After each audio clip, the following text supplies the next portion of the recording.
Thank you, Mr. Chairman. Let me be very clear. We are here today in Lower Manhattan for one reason and one reason only. The chairman is doing the bidding of Donald Trump. Committee Republicans designed this hearing to intimidate and deter the duly elected District Attorney of Manhattan from doing the work his constituents elected him to do. They have demanded access to the inner workings of an ongoing criminal case, information to which they know they are not entitled. They have subpoenaed a witness who used to work for the District Attorney, whom they know cannot answer their questions, and they have earned a lawsuit that risks future congressional oversight as a result. They have perpetuated the anti-Semitic and racist tropes that Mr. Trump has directed at both the prosecutor and the judge in this case. They are using their public offices and the resources of this committee to protect their political patron, Donald Trump. It is an outrageous abuse of power. It is, to use the chairman's favorite term, a weaponization of the House Judiciary Committee. I do not know if Mr. Trump will be found guilty. Gentlemen, suspend. The gallery should refrain from commenting and let the gentleman from New York finish his statement. Gentleman is recognized. I do not know if Mr. Trump will be found guilty by a jury of his peers here in New York, or for that matter in Georgia or in Washington, D.C. on charges that may follow, but I do know that he will have his day in court. Using this committee to undermine that process as it unfolds is cynical, unethical, and given the violence unleashed on the Capitol by the former president, just plain dangerous. Now, we all grieve for the victims of violent crime, here in Manhattan and everywhere. But it is shameful that the Republicans of this committee would use the pretext of violent crime as an excuse to play tourist in New York and bully the district attorney. And it is particularly disgraceful that they would use this pretext after doing nothing to stop the gun violence that terrorizes our nation. According to the Gun Violence Archive, there have been at least 146 mass shootings this year alone. That means there have been more mass shootings than days so far this year. 3 people were shot dead and 5 others injured at Michigan State University. 3 children and 3 teachers were shot and killed at a private school in Nashville, Tennessee.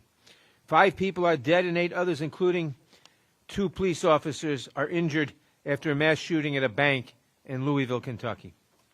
These tragedies have taken place in nearly every corner of our nation, although I note in the study by Everytown that in states where elected officials have taken action to pass gun safety laws, dramatically fewer people die by gun violence.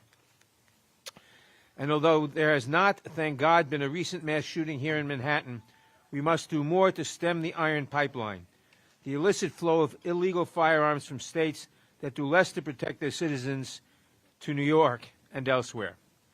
Unlike our Republican colleagues, Democrats have consistently advanced policies that make all of our communities, including New York, safer places to live, to work, to worship, and to go to school.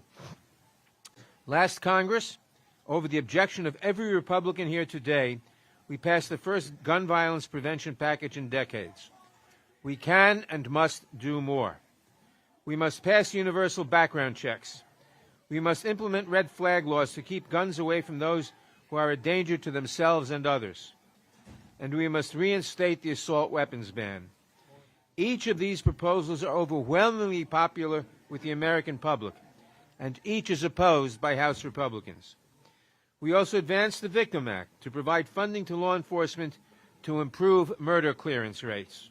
If my Republican colleagues were serious about violent crime and sincere in their efforts for law enforcement, they would have joined us in that effort. But 178 Republicans opposed that measure last Congress on the House floor. We supported legislation to improve policing through additional funding, better training, and accountability to strengthen public trust, because we know that public safety requires law enforcement agencies and their community partners working together. Again, every Republican on the committee stood opposed. Here in New York, one of the largest and most complex cities in the world, local leaders have pursued violence intervention, diversion programs, targeted law enforcement, and youth engagement programs that have pushed crime and incarceration to the lowest levels in decades. Over the past year, under the leadership of Mayor Adams and District Attorney Bragg, crime in Manhattan has dropped in nearly every major category. including murders down 14%, shootings down 17%, burglaries down 21%, and robberies down 8%, all in 1 year. And compare that to Mr. Jordan's Ohio, where the homicide rate is 73% higher than in Manhattan. And on the specific topic of gun violence, the district attorney is to be commended for securing indictments against gun traffickers, ghost gun manufacturers, and other violent criminals, leading to a full 20% reduction in shootings last year. The chairman says this hearing is about violent crime in Manhattan, but New York remains one of the safest big cities in America. I am sure my colleagues have talking points and anecdotes to the contrary, but the evidence is firmly on our side. And the evidence shows, unfortunately, that the chairman could have held this hearing back in Washington or in Ohio or in any other jurisdiction where the numbers are trending in the wrong direction. But instead, he rushed to hold a hearing here in Manhattan in defense of Donald Trump. I understand that in the days leading up to this hearing, Republican members were instructed not to speak about Mr. Trump during these proceedings. Don't take the bait, they were warned, as if we cannot draw a straight line from the chairman's attacks on the district attorney in the wake of the indictment to his attacks on the district attorney here today. We know better. We all know better.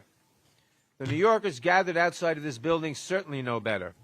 You can pretend that you aren't here on Donald Trump's behalf, but you cannot stop the New York criminal justice system from running its course, and you will not intimidate New Yorkers with your brief visit to this city.